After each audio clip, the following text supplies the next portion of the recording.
सदियों से सत्ता का केंद्र बदलता रहा है, कभी रोम, कभी लंदन और फिर 20वीं सदी के अंत में वॉशिंगटन।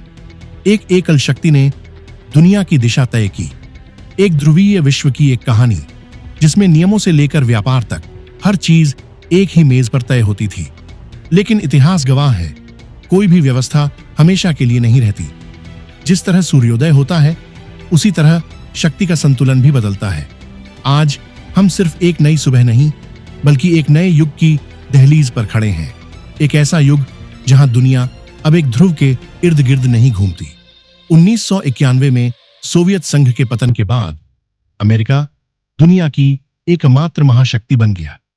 यह एक ऐसा दौर था जहां वैश्विक अर्थव्यवस्था और कूटनीति पर उसका पूर्ण नियंत्रण था। डॉलर दुनिया की मुद्रा बन गया। प्रतिबंध और सैन्य हस्तक्षेप उसकी विदेश नीति के प्रमुख हथियार थे। लेकिन इस वर्चस्व की लागत भी थी।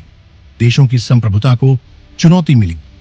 आर्थिक दबाव और राजनीतिक हस्तक्षेप ने कई देशों में असंतोष पैदा किया। रूस, जो कभी सोवियत संघ का हिस्सा था, खुद को पश्चिमी सैन्य गठबंधन नाटो के विस्तार से घिरा हुआ महसूस करने लगा। चीन, जिसने दशकों तक अपनी आर्थिक शक्ति बढ़ाई, अब सैन्य और तकनीकी रूप से एक वैश्विक शक्ति के रूप में उभरा। और भारत, जिसकी सभ्यता हजारों साल पुरानी है, अपनी आर्थिक और सामरिक स्वतंत्रता को कायम रखने पर जोर दे रहा है। आज ये सभी शक्तियां एक साथ आने लगी। 2009 में ब्रिक्स की स्थापना सिर्फ एक आर्थिक समूह नहीं थी, बल्कि यह दुनिया को यह संदेश था कि एक नई आर्थिक व्यवस्था संभव है। ब्रिक्स देश दुनिया की 40% से अधिक आबादी का प्रतिनिधित्व करते हैं और वैश्विक जीडीपी का लगभग 25% हिस्सा रखते हैं। लेकिन यह सिर्फ अर्थव्यवस्था तक सीमित नहीं है। इन देशों ने राजनीतिक और सुरक्षा सहयोग को भी बढ़ावा दिया है। शंघाई सहयोग संगठन SCO, जिसमें चीन, रूस, भारत, ईरान और पाकिस्तान जैसे देश शामिल हैं, एक शक्तिशाली सुरक्षा मंच बन गया है जो अमेरिकी प्रभाव को संतुलित कर रहा है। ईरान, जो दशकों से अमेरिकी प्रतिबंधों का सामना कर रहा है, अब चीन और रूस के साथ मिलकर अपने आर्थिक संबंधों को मजबूत कर रहा है। ये देश अपने स्थानीय मुद्राओं में व्यापार को बढ़ावा देकर अमेरिकी डॉलर के वर्चस्व को सीधी चुनौती दे रहे हैं। यह एक वित्तीय क्रांति है जो दुनिया को आर्थिक गुलामी से मुक्त कर सकती है। क्या आपने कभी सोचा है कि एक देश दूसरे देश को उसकी अर्थव्यवस्था को नुकसान पहुंचाने के लिए कैसे मजबूर कर सकता है? यह अक्सर डॉलर के माध्यम से किया जाता है, लेकिन रूस और चीन ने इस चक्र को तोड़ने का फैसला किया है। वे अब अपनी मुद्राओं में व्यापार कर रहे हैं।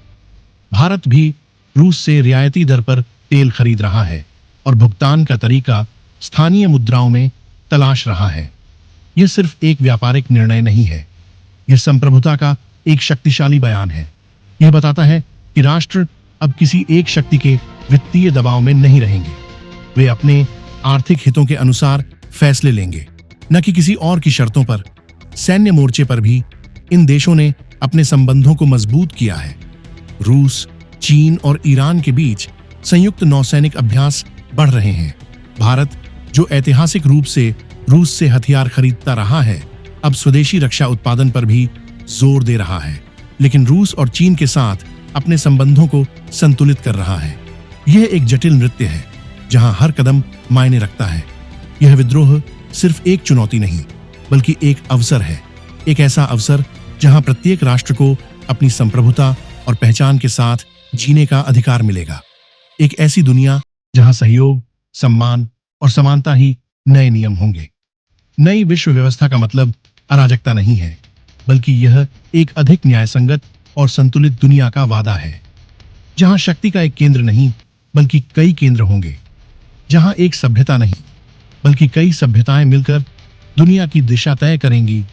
यह एक नया विश्व है जो सिर्फ कुछ देशों के लिए नहीं, बल्कि पूरी मानवता के लिए एक बेहतर भविष्य का वादा करता है। यह एक कहानी है जो अभी लिखी जा रही है। क्या आप तैयार हैं इस बदलाव के साक्षी बनने के लिए?